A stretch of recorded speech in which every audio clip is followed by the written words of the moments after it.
Selamat jumpa lagi di channel Secangkir Kopi Pahit.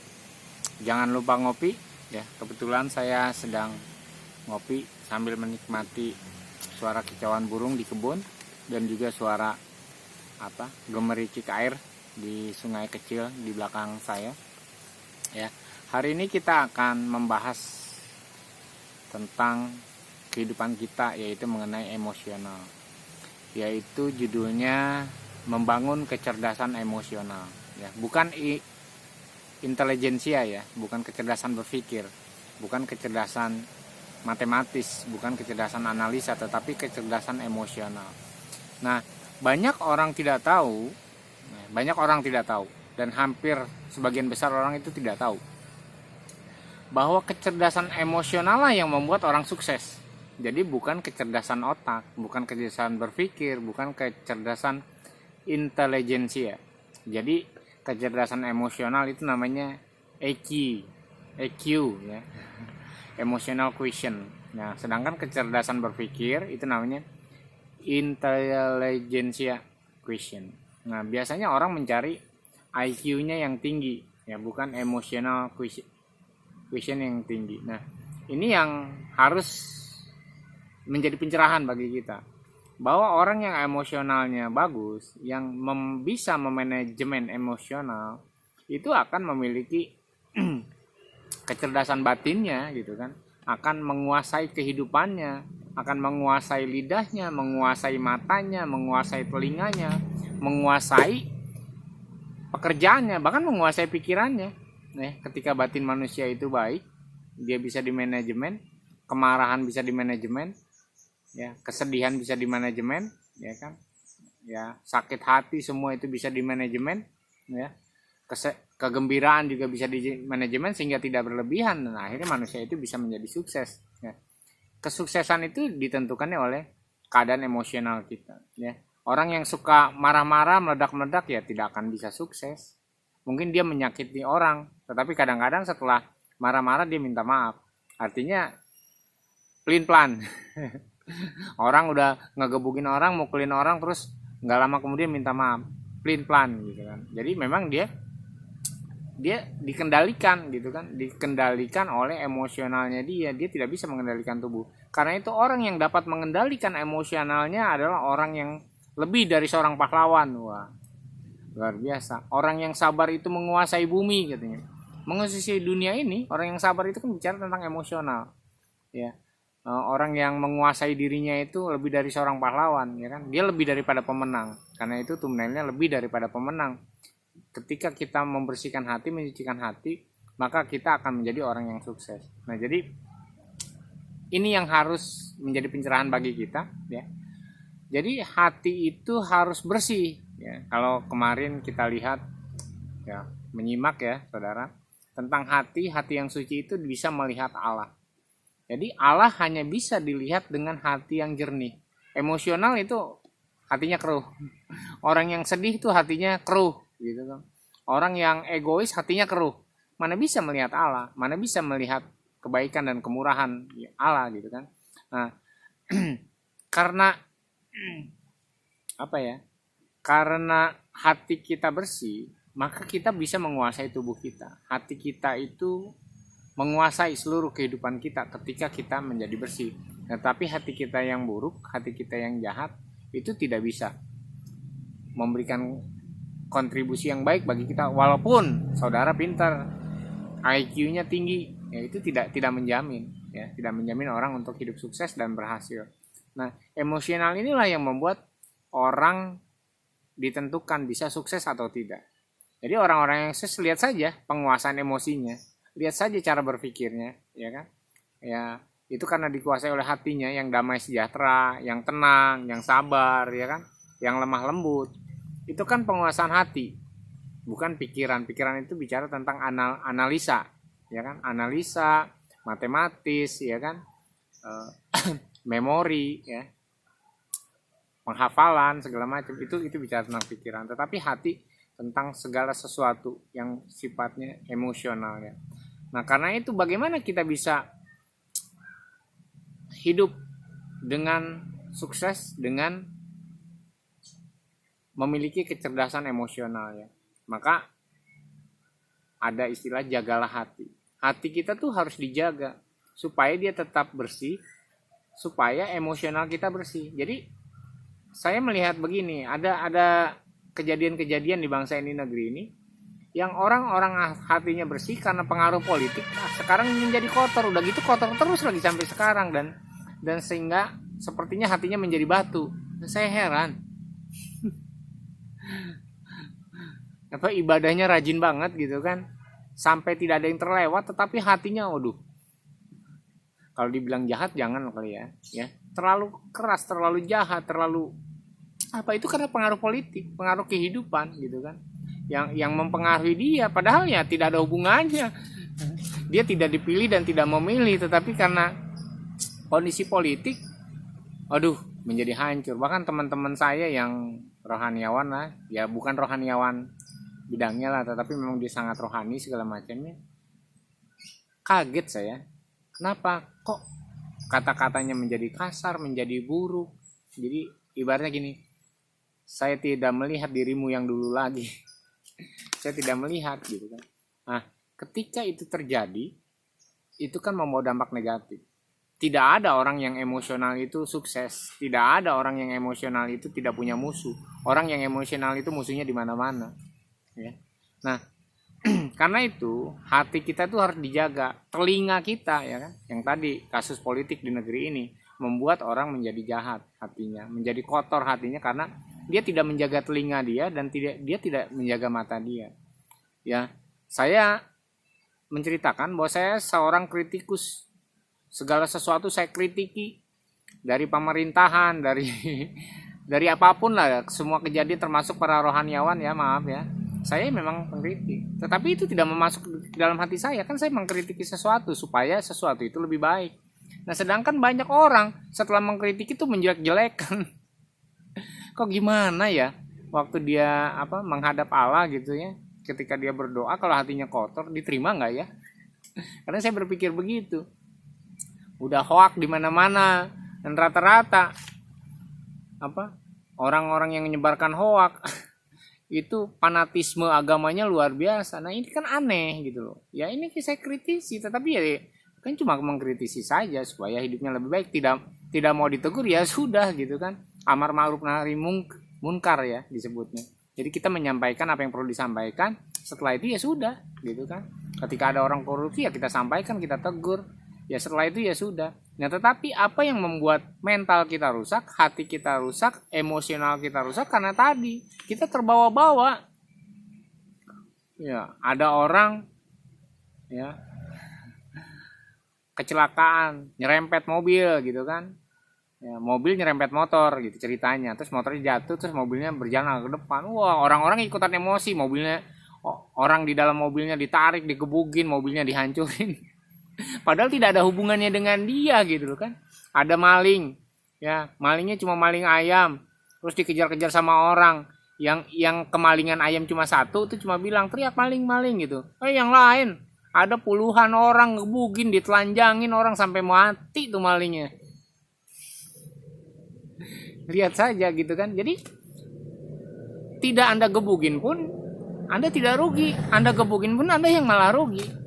Emosional orang itu tidak terkendali. Nah, ya bagaimana bisa sukses? Ya kan, saya pernah memisahkan orang lagi berantem, dipisahin malah saya yang digebukin.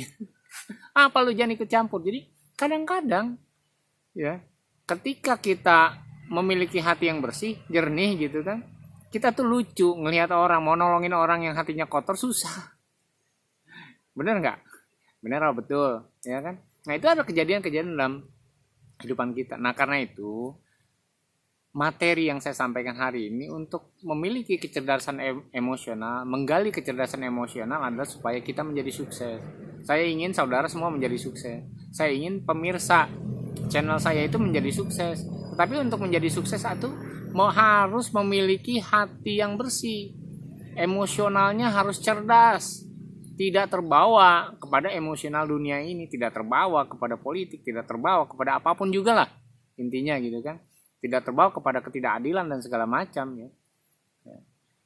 dalam banyak hal ya, saya sering berdebat dengan teman-teman ya.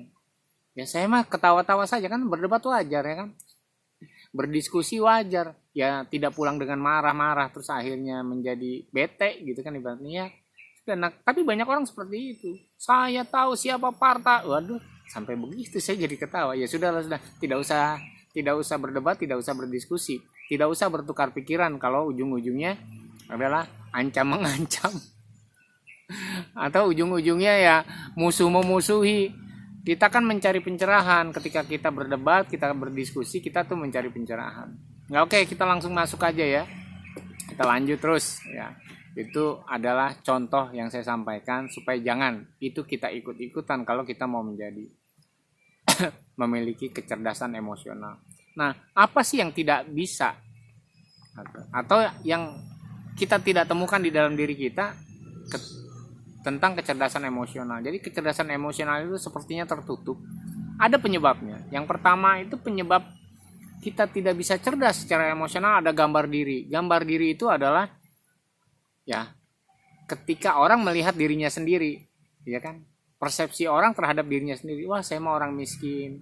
Saya mah sekolah juga nggak lulus. Nah, itu kan gambar diri. Ada orang dari kecil dimarahin terus, salah terus. Ya, saya mah orang banyak salah, gitu kan?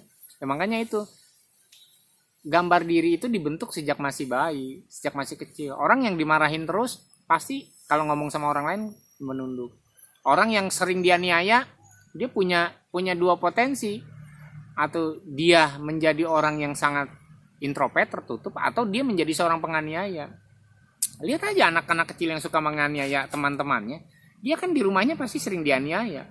Lihatlah anak kecil yang suka dikit-dikit nonjok orang, nunjuk temennya, dia kan suka dianiaya di keluarganya, dimarahi sama orang tuanya, tidak dihargai.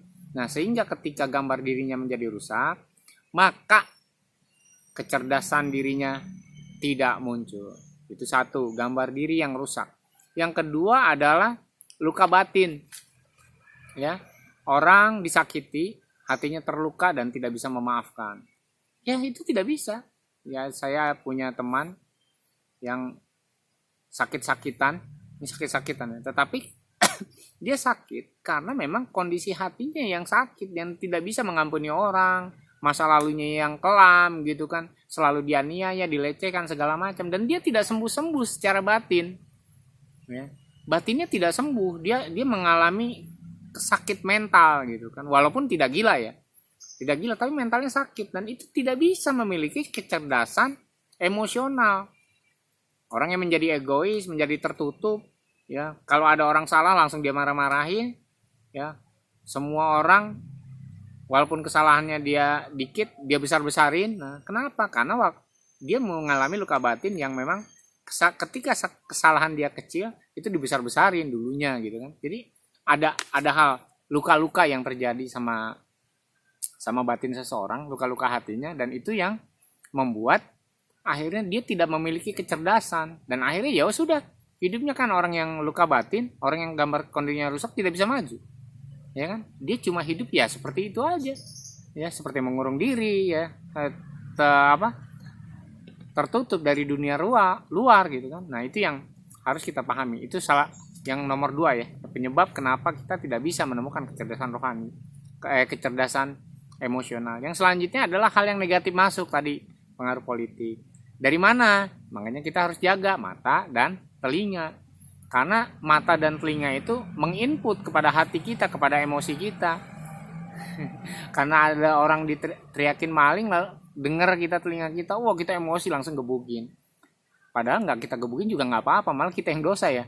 Malingnya itu cuma maling ayam, tapi karena kita gebukin dia mati, dia bonyok, babak belur, kita yang berdosa malah. Itu gara-gara kita tidak menjaga telinga kita dari hal yang negatif, atau dari mata kita, apa yang kita lihat. Ya kenapa orang itu suka tidak boleh nonton hal-hal yang negatif, karena nanti dia pikirannya negatif. Jadi ada ada seorang pelacur yang dihakimi ya, dirajam ya, supaya mati oleh masyarakat kampung ya. Kenapa? Ya karena sebenarnya masyarakat kampungnya itu sendiri nggak kebagian. Kan karena dia juga sakit Ya kan? Jadi kita bilang, oh dia mah rohani sakit, oh dia mah mentalnya sakit, ya kan? Melacur, berbuat dosa. Tetapi ketika yang mukulin itu banyakan satu kampung, ya orang satu kampung yang ikutan dosa semua. Ya kan? Yang seharusnya nggak ikut-ikutan berbuat dosa jadi ikut dosa. Nah itu contoh gitu kan. Contoh kenapa akhirnya kita tuh tidak bisa maju. Contoh yang mengakibatkan kita tidak bisa maju, kita tidak bisa sukses karena mata telinga kita terpengaruh kepada dunia luar yang negatif. Coba masukinnya Mario Teguh ke telinga, Agim dimasukin, ya kan? Cara dia pembawaannya gitu kan. Siapa lagi gitu kan? Yang lemah lembut ya. Baca Madaram Teresa, ya kan, walaupun saudara agamanya apapun, coba dengarkan kata-kata bijak Konghucu, Confucius, ya kan, siapa lagi, Plato, Socrates, masukinlah semua yang positif. Nah akan menghasilkan hati yang positif, emosionalnya kita pun akan mendapatkan sesuatu yang positif. Apa yang kita dengar dan apa yang kita lihat itu mempengaruhi hati kita, mempengaruhi emosional kita. Ya, kalau kita tidak jaga, ya sudah, gitu kan. Saya prihatin dengan teman-teman di grup WA saya.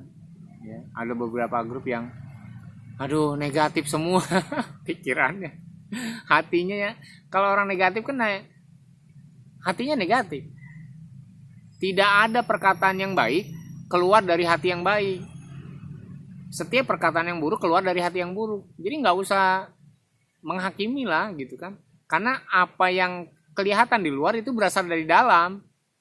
Ya kan, artinya kita tidak perlu menghakimi orang, ya kita lihat, oh dia memang hatinya begitu. Ya sudah, nggak usah diomongin. Kita udah tahu hatinya dia seperti itu. Dari cara dia ngomong, dari cara dia menghadapi masalah. Ya, contoh, BBM naik. Ya kan, betul, itu akan bukan merugikan sih, akan membuat susah, akan membuat inflasi, akan banyak. Tapi ada orang yang sangat negatif, yang artinya kata-katanya tidak logika lah, tidak masuk akal, padahal dia juga nggak ngalamin, padahal dia juga punya mobil. Jangan-jangan dia nggak bisa beli bensin buat isi mobil, ya kan. Kalau saya yang biasa naik angkot, bilang ya paling naik angkot naiknya 500 perak biasa lah. Naik 500 perak. Ketika saya bawa motor biasa berapa? 40 kilo.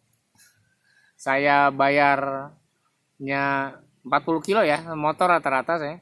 40 kilo itu itu biasanya 7.000, sekarang 40 kilo 8.000.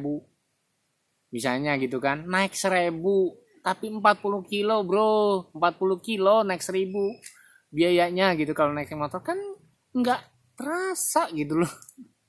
Atau cabai bawang yang naiknya cuma ratusan rupiah, nggak terasa. Nah kita kadang-kadang berlebihan di dalam emosional kita karena kita tidak menyeimbangkan dengan hati yang jernih, pikiran yang jernih. Nah ini yang saya mau sampaikan saat ini ya, supaya kita memiliki kecerdasan emosional. Nah kecerdasan emosional juga dipengaruhi dengan kondisi rohani. Ya, jangan agama ya. Soalnya saya banyak melihat orang-orang yang ketika bicara agama tuh marah-marah, ketika bicara agama tuh bunuh-membunuh ngomongnya gitu kan. Ya seperti ya beberapa lah, saudara bisa tahu lah banyak di mana. Nah, ini bicaranya rohani.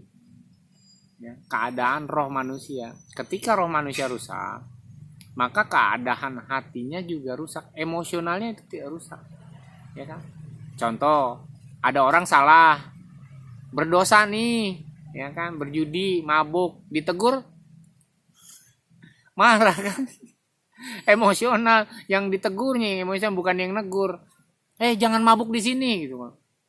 Yang mabuk bilang, apa lo? Gua sikat gitu kan. Nah itu kan kejadian hal biasa, itu natural gitu kan. Kenapa? Karena rohnya rusak. Nah, ya kan? Nah kadang-kadang para rohaniawan juga salah. Kenapa? Karena orang yang rohaninya rusak kok ditegur, ya rohaninya rusak datang diperbaiki. Sama lah misalnya ada orang kecelakaan di jalan kan, rusak tubuhnya, kecelakaan, bawa ambulan masukin rumah sakit gitu kan, sama. Saya banyak di dalam kehidupan saya ketika ada orang rohaninya rusak, ketika ada orang mentalnya terganggu, ya emosional terganggu, ya didekati, yuk kita obatin yuk, kamu sakit gitu kan, seharusnya gitu kan, benar nggak? Kalau ada teman yang yang mulai negatif terus pikirannya, tegur, oh kamu gitu ya, gitu kan, kamu sadar nggak bahwa itu menghambat kamu gitu kan. Jadi saya ada grup ini ibu-ibu semua jualan gitu kan, jualan ya dalam pandemi apa aja yang mereka jual lah. Mereka bikin keripik dan segala macam. Saya menasihatkan begini, jangan pernah memposting masalah politik, jangan pernah memposting masalah keluarga, jangan pernah memposting masalah emosional kamu di status WA, karena akan orang baca. Kalau orang baca tahu kalau kesah kamu dan segala macamnya karakter kamu, mereka tidak akan mau berbisnis dengan kamu. Bener nggak? Bener, iya kan? Ketika orang memihak tendensius di statusnya dia, wah dia mah pendukung A, jangan belilah. Atau dia mah ternyata dia sama suaminya aja begitu, suami sama istrinya aja begitu, kita nggak usah berbisnis sama dia. Nah itulah yang kenapa saya bilang bahwa kecerdasan emosional itu sangat mempengaruhi kesuksesan. Jadi orang yang emosionalnya terjaga, orang yang emosionalnya bisa dikendalikan, orang yang bisa memanajemen emosi dia akan menjadi sukses. Jadi yuk kita sama-sama mulai ya. Mungkin kita perlu bersemedi, mungkin kita perlu yoga gitu kan. Kalau saya sih nggak pernah yoga, saya tahu memanajemennya. Tapi memang kadang-kadang kita perlu yoga, perlu semedi untuk mengendalikan emosi kita. Jadi ada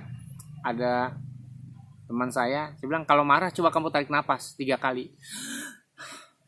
3 kali.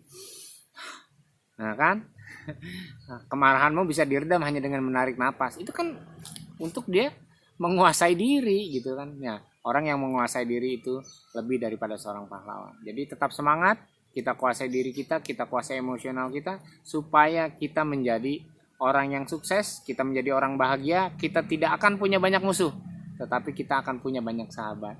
Terima kasih sudah menyaksikan. Jangan lupa ngopi, karena channel Secangkir Kopi Pahit ini selalu ngajak kita untuk ngopi dan selalu ngajak kita untuk ngobrol. Selamat siang.